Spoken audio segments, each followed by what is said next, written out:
ಬಂಧನಕ್ಕೆ ಸಂಬಂಧಪಟ್ಟಂತೆ court hall ಅಲ್ಲಿ ಸಿಟಿ ರವಿ ಅವರ ವಿಚಾರಣೆ ಆರಂಭ ಆಗಿದೆ. ನಿಮ್ಮನ್ನ ಬಂಧಿಸಿದ್ದು ಎಲ್ಲಿ, ಯಾವಾಗ? ಜಡ್ಜ್ ಮುಂದೆ ಪೊಲೀಸರ ವಿರುದ್ಧ ರವಿ ಅವರು ಆಕ್ರೋಶ ವ್ಯಕ್ತಪಡಿಸಿದ್ರು.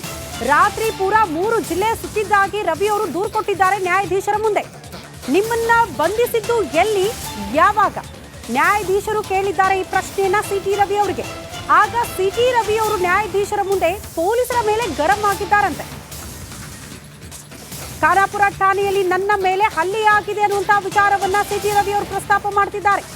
ಖಾನಾಪುರದಲ್ಲಿ ನನಗೆ ಯಾರೋ ಹೊಡೆದ್ರು, ಹಲ್ಲೆ ಮಾಡಿದ್ರು, ಪೊಲೀಸೋ ಬೇರೆಯವರು, ಅದ್ರ ಬಗ್ಗೆ ನನಗೆ ಗೊತ್ತಿಲ್ಲ ಅಂತ ಸಿಟಿ ರವಿ ಅವರು ಹೇಳ್ತಿದ್ದಾರೆ. ನನ್ನ ತಲೆಯಿಂದ ರಕ್ತ ಬಂದಿದೆ ಅಂತ ಸಿಟಿ ರವಿ ಅವರು ತಮ್ಮ ತಲೆಗೆ ಆಗಿರುವ ಗಾಯವನ್ನ ಕೂಡ ನ್ಯಾಯಾಧೀಶರ ಮುಂದೆ ತೋರಿಸ್ತಿದ್ದಾರೆ. ಒಟ್ನಲ್ಲಿ ಖಾನಾಪುರದಲ್ಲಿ ನನ್ನ ಮೇಲೆ ಹಲ್ಲೆ ಆಗಿದೆ ಅಂತ ಸಿಟಿ ರವಿ ಅವರು ನ್ಯಾಯಾಧೀಶರ ಮುಂದೆ ಈ ವಿಚಾರವನ್ನ ಪ್ರಸ್ತಾಪ ಮಾಡ್ತಿದ್ದಾರೆ. ಇಲ್ಲಿದೆ ನೋಡಿ ಪಾಯಿಂಟ್. ನ್ಯಾಯಾಧೀಶರು ಹೇಗೆ ಇದನ್ನ ನೋಡ್ತಾರೆ ಈ ಬೆಳವಣಿಗೆ ಅನ್ನೋದನ್ನ ಕೂಡ ಬಹಳ ಕುತೂಹಲ. ದೈಹಿಕವಾಗಿ, ಮಾನಸಿಕವಾಗಿ ನನಗೆ ಚಿತ್ರ ಹಿಂಸೆ ಕೊಟ್ಟಿದ್ದಾರೆ. ನನ್ನ ಜೊತೆಗೆ ಬಂದಿದ್ದ MLCಯನ್ನ ಕೂಡ ಹೊರ ಹಾಕಿದ್ದಾರೆ. ನ್ಯಾಯಾಧೀಶರ ಮುಂದೆ ಸಿಟಿ ರವಿ ಅವರು ಇಷ್ಟೆಲ್ಲ ವಿವರಣೆ ಕೊಡ್ತಿದ್ದಾರೆ. ಪ್ರಾಥಮಿಕವಾಗಿ ನ್ಯಾಯಾಧೀಶರು ಯಾವುದೇ ಆರೋಪಿಯನ್ನ ಕೋರ್ಟ್ ಕಟಕಟೆಯಲ್ಲಿ ನಿಲ್ಲಿಸಿದಾಗ ನಿಮ್ಮ ಹೆಸರು, ನಿಮ್ಮ ವಯಸ್ಸು, ಪೊಲೀಸರು ಯಾವಾಗ ಬಂಧಿಸಿದ್ರು, ಯಾಕೆ ಬಂಧಿಸಿದ್ರು, ನಿಮ್ಗೇನ್ ಮಾಹಿತಿ ಕೊಟ್ರು, ನಿಮ್ಮವರಿಗೆ ಮಾಹಿತಿ ಕೊಟ್ರ, ಇಂಥ ಪ್ರಾಥಮಿಕ ಪ್ರಶ್ನೆಯನ್ನ ನ್ಯಾಯಾಧೀಶರು ಮಾಡ್ತಾರೆ. ಯಾವುದೇ ಆರೋಪಿ ಆಗಲಿ, ಬರೀ ಸಿಟಿ ರವಿ ಅವರು ಅಂತ ಅಲ್ಲ, ವಿಶೇಷ ಜನಪ್ರತಿನಿಧಿ ಅಂತ ಅನ್ನೋ ಕಾರಣಕ್ಕೂ ಅಲ್ಲ. ಇದು ಕಾಮನ್ ಆಗಿ ಕೋರ್ಟ್ ಕಟಕಟೆಯಲ್ಲಿ ಆಗುವಂತಹ ಬೆಳವಣಿಗೆ. ಆಗ ಆರೋಪಿ ಹೇಳಬಹುದು, ಅವಕಾಶ ಇರುತ್ತೆ, ಏನ್ ಬೆಳವಣಿಗೆ ಆಯ್ತು, ಪೊಲೀಸರು ಯಾವ ರೀತಿ ತಮ್ಮನ್ನ ನಡೆಸ್ಕೊಂಡ್ರು, ಯಾರಾದ್ರೂ ಹಲ್ಲೆ ಮಾಡಿದ್ರ, ಯಾವ ರೀತಿ ನಿಮ್ಗೆ ಹಿಂಸೆ ಕೊಟ್ರು, ಇದೆಲ್ಲವನ್ನ ಕೂಡ ಹೇಳೋದಕ್ಕೆ ಅವಕಾಶ ಇರುತ್ತೆ. ಆ ವಿಚಾರವನ್ನ ಸಿಟಿ ರವಿ ಅವರು ಇಲ್ಲಿ ಪ್ರಸ್ತಾಪ ಮಾಡ್ತಿದ್ದಾರೆ ಅಂತ. ಕೋರ್ಟ್ ಕಲಾಪ ವೀಕ್ಷಣೆ ಮಾಡ್ತಿದ್ದಾರಂತ ಬಿಜೆಪಿ ನಾಯಕರು ಏನಾಗಬಹುದು ಅಂತ. ವಿಪಕ್ಷ ನಾಯಕ ಆರ್ ಅಶೋಕ್, ರಾಜ್ಯಾಧ್ಯಕ್ಷ BY ವಿಜೇಂದ್ರ ಕೋರ್ಟ್ ಕಲಾಪವನ್ನ ವೀಕ್ಷಣೆ ಮಾಡ್ತಿದ್ದಾರೆ. ಶಾಸಕ ಅರವಿಂದ್ ಬೆಲ್ಲದವರು ಕೂಡ ಕಲಾಪವನ್ನ ವೀಕ್ಷಣೆ ಮಾಡ್ತಿದ್ದಾರೆ.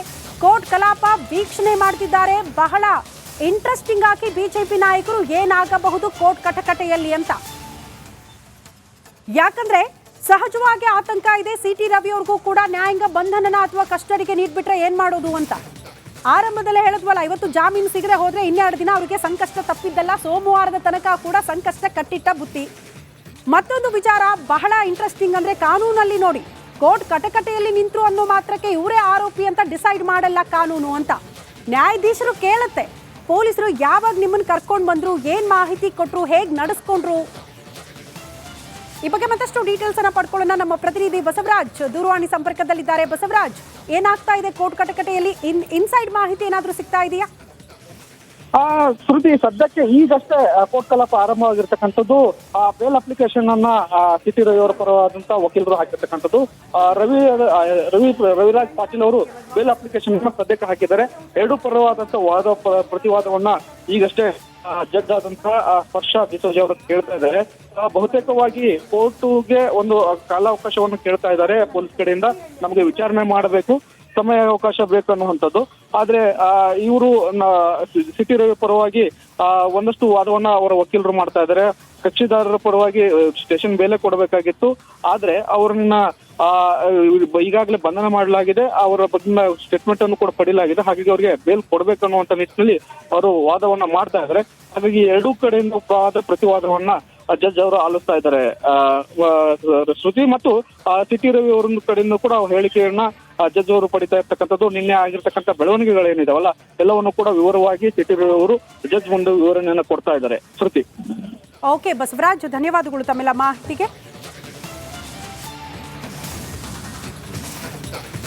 ಸಿಟಿ ರವಿ ಅವರ ಭವಿಷ್ಯ ಕೋರ್ಟ್ ಕಟಕಟೆಯಲ್ಲಿ ಕೆಲವೇ ಕ್ಷಣಗಳಲ್ಲಿ ಅವರ ಭವಿಷ್ಯ ನಿರ್ಧಾರ ಆಗುತ್ತೆ.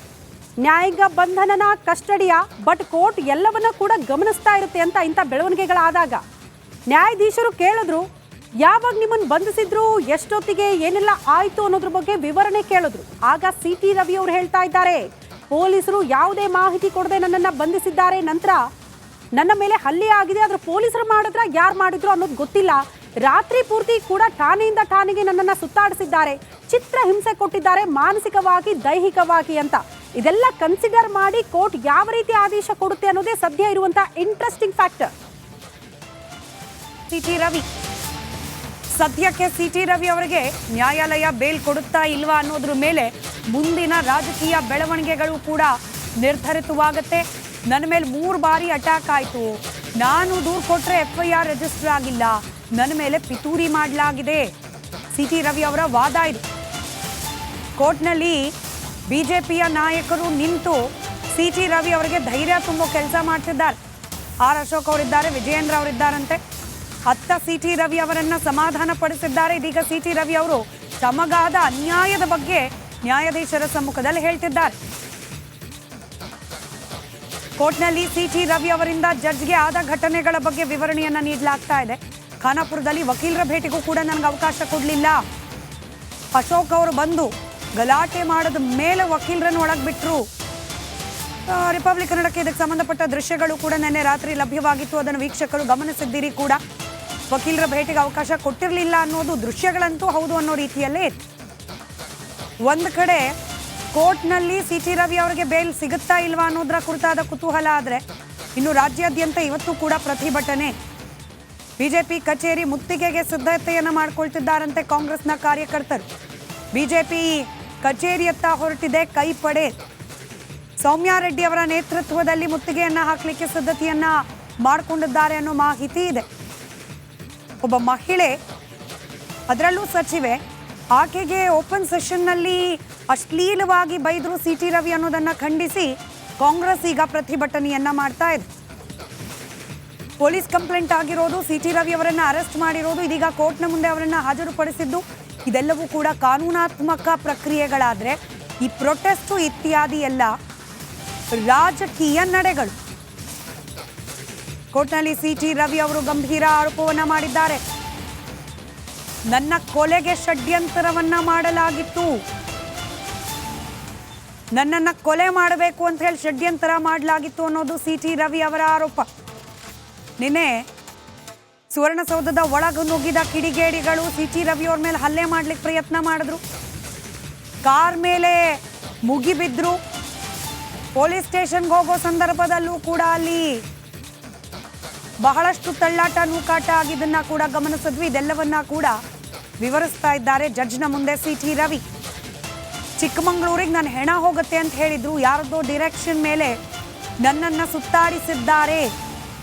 ಪೊಲೀಸರು ರಾತ್ರಿ ಇಡೀ ಸುತ್ತಾಡಿಸಿರೋದು ಯಾರದ್ದೋ ನಿರ್ದೇಶನದ ಮೇರೆಗೆ. CT ರವಿ ಅವರು ಜಡ್ಜ್ಗೆ ಹೇಳ್ತಿದ್ದಾರೆ, ನನ್ನನ್ನು ಕೊಲೆ ಮಾಡ್ಲಿಕ್ಕೆ ಪ್ರಯತ್ನ ಪಟ್ಟರು, ನನ್ನನ್ನು ಕೊಲೆ ಮಾಡಿ ಡೆಡ್ ಬಾಡಿನ ಚಿಕ್ಕಮಗಳೂರಿಗೆ ಕಳಿಸ್ಬೇಕು ಅನ್ನೋ ಇರಾದೆ ಇತ್ತು. ಹಾಗೇನೆ ಬಹಿರಂಗವಾಗಿ ಹೇಳಿಕೆಗಳನ್ನು ನೀಡಿದ್ರು. ಕೇವಲ ಇಷ್ಟು ಮಾತ್ರ ಅಲ್ಲ, ಇಡೀ ರಾತ್ರಿ ಪೊಲೀಸ್ ಠಾಣೆಯಲ್ಲಿ ಇರಿಸೋದನ್ನ ಬಿಟ್ಟು ಊರಿನಿಂದ ಊರು 3 ಜಿಲ್ಲೆಯನ್ನು ಸುತ್ತಾಡಿಸಿದ್ರು ಅಂತ ಹೇಳಿ CT ರವಿ ಅವರು ಆರೋಪ ಮಾಡ್ತಾರೆ.